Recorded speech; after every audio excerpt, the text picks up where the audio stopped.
وهكذا ينبغي لطالب العلم أن يستغل بالشكر باللسان والجنان والأركان والمال. Jadi kita ini para jamaah atau belajar harus selalu bersyukur kepada Allah baik dalam bentuk ucapan hati maupun tindakan nyata. Ya kalau dikasih tindakan nyata, dikasih hati, sentuhan jiwa, syukur udah sama Allah. Alhamdulillah, dan kita digerakin hati ke sini nih.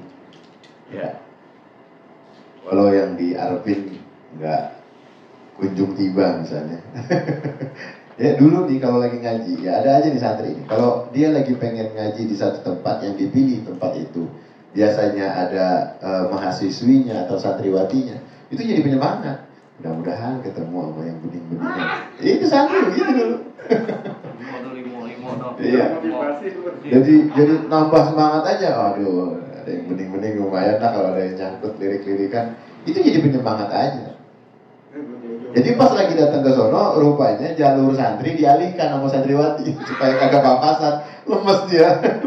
Aduh, nggak biasanya kita bisa papasan.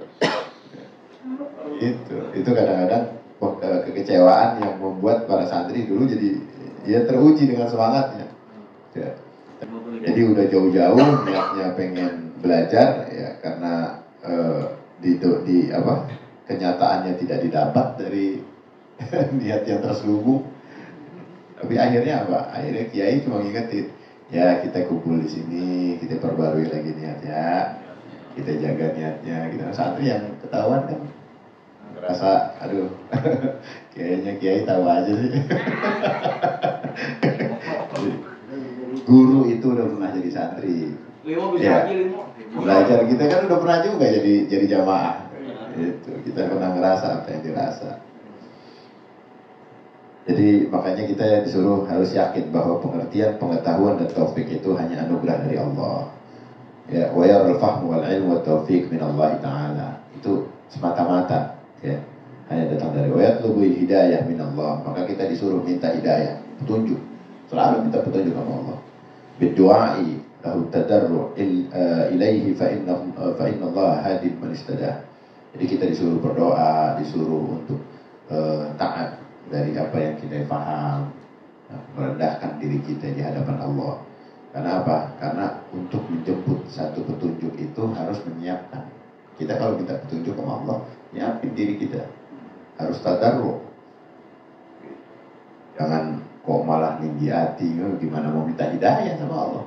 Kita nggak punya ruang untuk memberi meminta dengan permintaan yang tulus. Dan orang kalau minta tulus kan betul-betul menempatkan permohonan itu pada tempatnya. Ya. Ahlul haqq wa huwa ahlus sunnah wal jamaah wa talabul haqq min Allahil haqqil hadi al-mubinul asimi fahadahumullahu ta'ala wa asamahumullahu 'anid dalalah wa ahlud dalalah ajabu bi ra'yihim wa aqlihim wa talabul haqq min al-makhluq al-'ajizi wa huwa aql.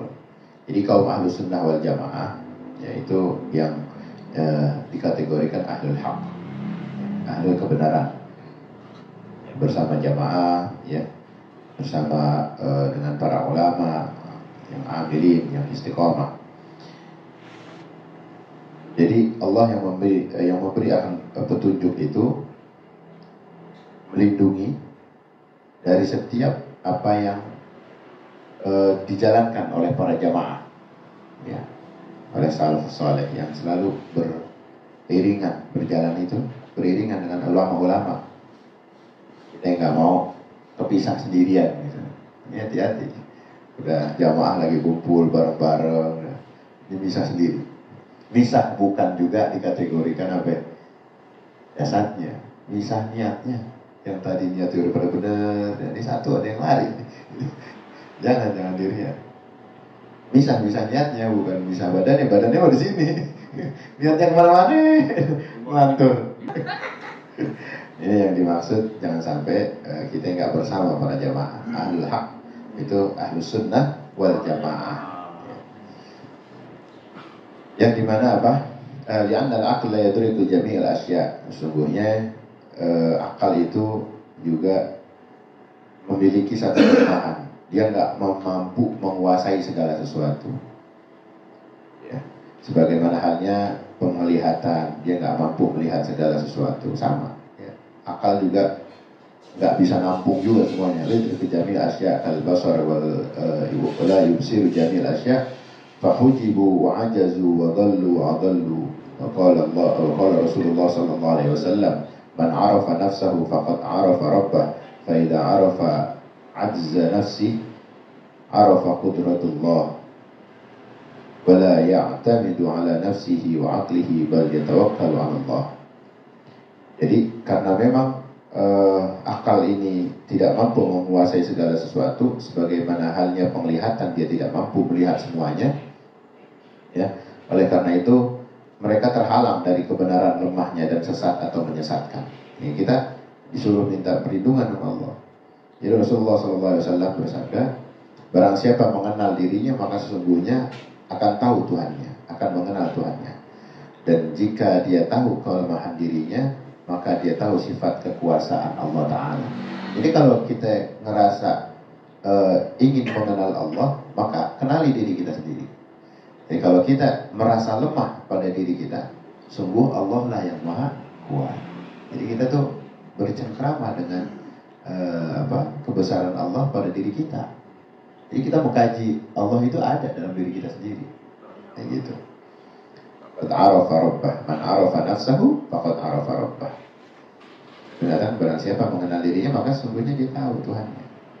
Dan siapa yang tahu kelemahannya maka sungguh dia merasakan kebesaran atau kekuatan daripada Tuhannya. Allah Ta'ala ya'taimu ala nafsihi wa aqlihi wa yatawakkal ala Allah. Jadi santri itu, jadi jamaah nggak boleh mendewakan akalnya. Jangan kita ngerasa akal gue ini paling bener dah.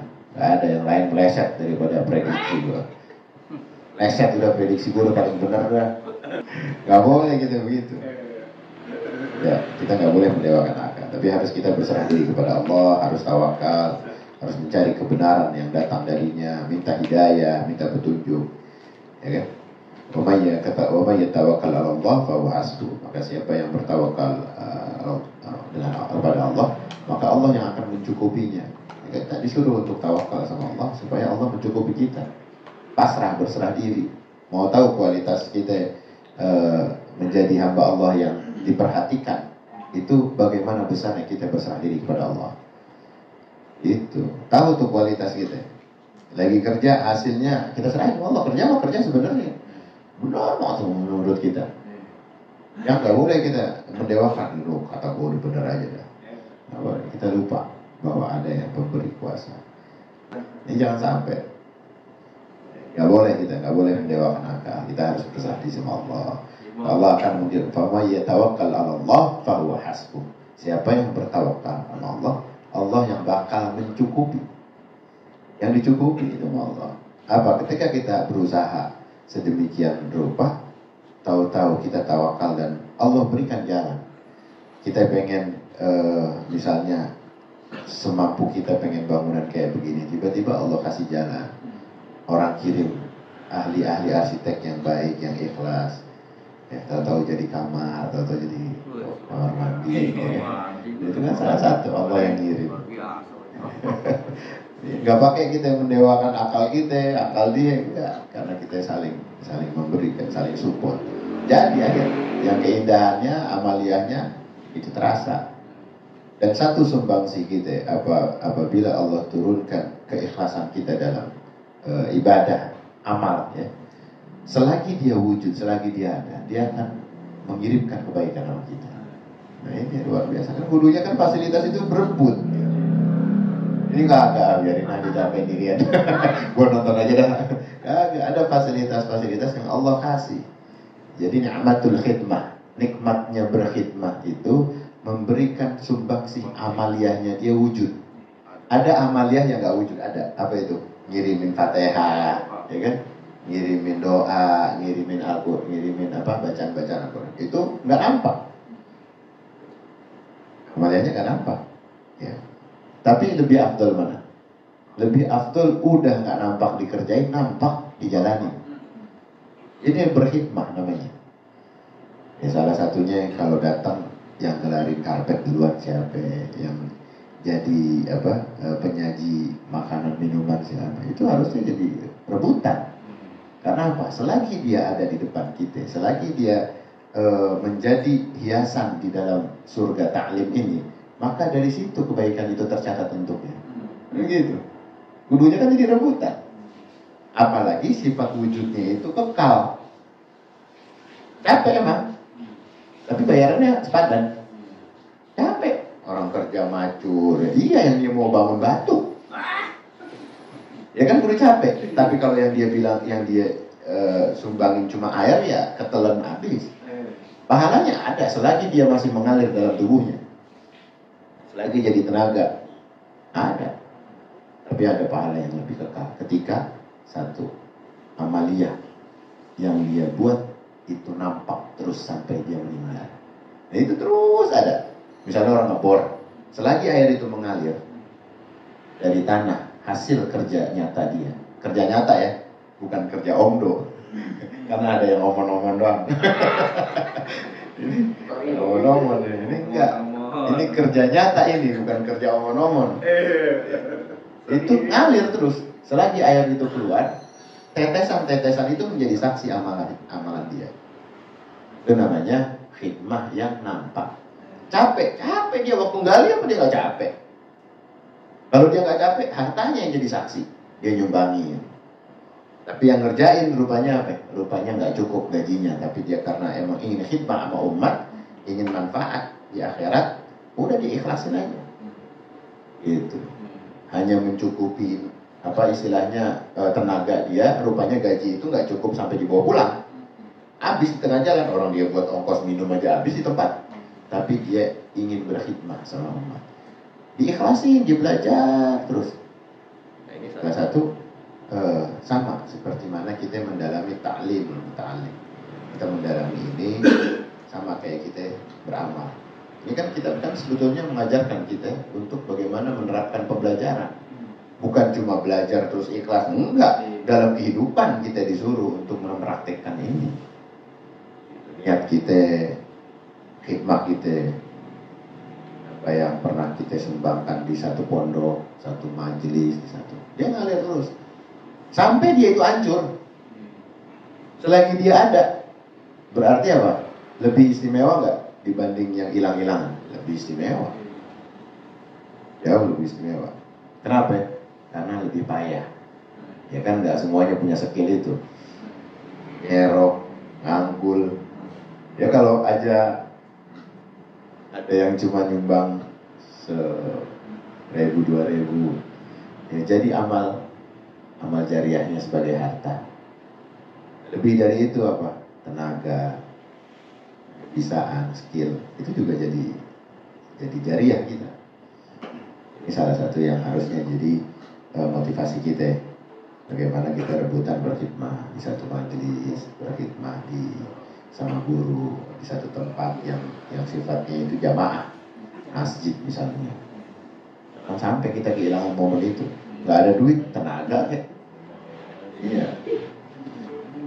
Jangan kita mentang-mentang akal badan sehat, duit kagak terus orang nyumbang. Gue duit kagak ada, mau ngapain? Mau nyumbang apaan? Kan ada tenaga, kan ada pikiran. Ya, jangan omong-omong doang. Datang nyenengin temen aja seneng rasanya. Sekali 2 kali bawain ember. Ya, bawa besi yang panjangnya 10, Masya Allah. Ya, di tempatnya Imam Munah. Nah itu salah satu khidmah kita dalam belajar, mencari keberkahan ilmu itu bukan cuma belajarnya menengah, bukan.